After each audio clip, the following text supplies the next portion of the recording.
power of choice is about empowering our clients to create the lives that they ultimately envision for themselves. Our proprietary approach is designed so that our clients choose their plan, they choose their course of action, and we are here merely as a guide to assist our clients along their path of self-realization. That's our philosophy.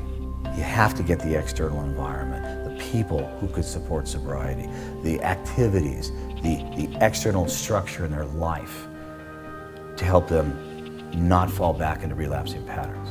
In your deepest, darkest moments, you were doing the best you could. In therapy, what we want to do is get to the underlying core emotional issues that drive an addiction. That's really the first step and the first sort of task of therapy, is to discover what are those emotions underneath. It was important to create a program that was amenable to the needs of our clients, as opposed to forcing our clients to be amenable to the methodology of our program. We have adopted a multifaceted approach by contracting with the very best clinicians in the field of addiction care, who all work together synergistically, building and expanding upon each other's specific practice area, while cumulatively moving our clients forward toward their specific goals. What we're looking to do is find out the causes, not just the symptoms that present, but also the causes. Look at what organ systems are out of balance, what else is going on in your environment, what's happened to you, where you're from, the choices you make.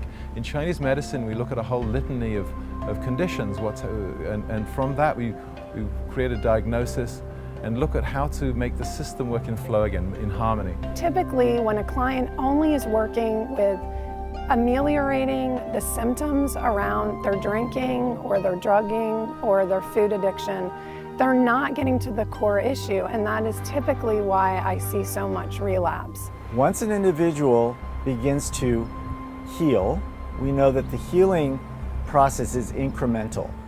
We start the process, and through energy medicine, we activate what we refer to as momentum. Once enough momentum begins to take place, the healing process then begins to take hold.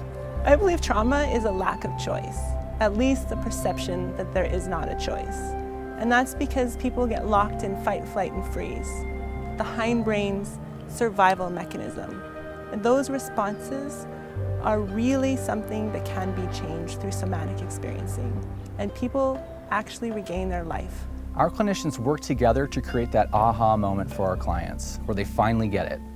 That moment where they finally understand why I continually engage in self-destructive behavior even when I know what the consequences will be. Why I continually resort to using drugs and alcohol as a coping mechanism, and ultimately why I am not okay. With this new information, we are then able to begin the process of healing the body, healing the mind, and nourishing the soul. It's all about conscious eating. It's about the power of choice, choosing the path that you want to take.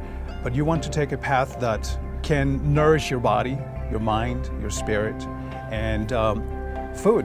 Food can be used as medicine. The human soul basically isn't meant to follow orders. The human soul is meant to explore and express itself in its own way, as every human being has its own style of expression. And I'm exercising my body, I exercise my mind, I exercise my emotions, because every single one of those three needs work on a daily basis.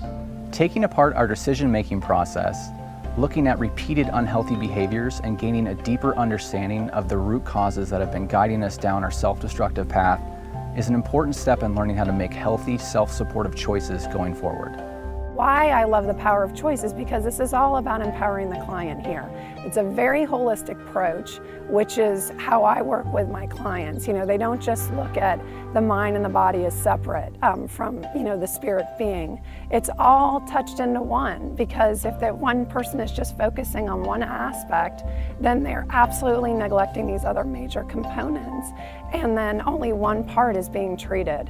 And again, that's going to really create such a higher level of care for the client. To me, that's everything right there for the success of the client. It's setting them up to live the most empowered life they possibly can. It's very important and utterly crucial that one not only knows that their higher power lives within them, but they experience vibrationally what that feels like.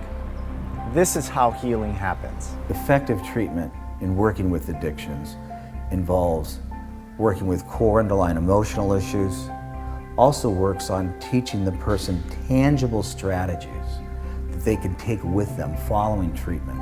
Understanding why we feel the way that we feel and understanding why we make the choices that we make is a critical key to being able to create a happy and healthy life. Everyone's path is different, and for each person there is a unique path to healing, and that is why we do not use labels, we do not believe in preset dogmatic methods, and we certainly do not align ourselves with any one approach. Abstaining from drugs and alcohol is not the goal. Sobriety is the goal, and there is a difference. That is the power of choice.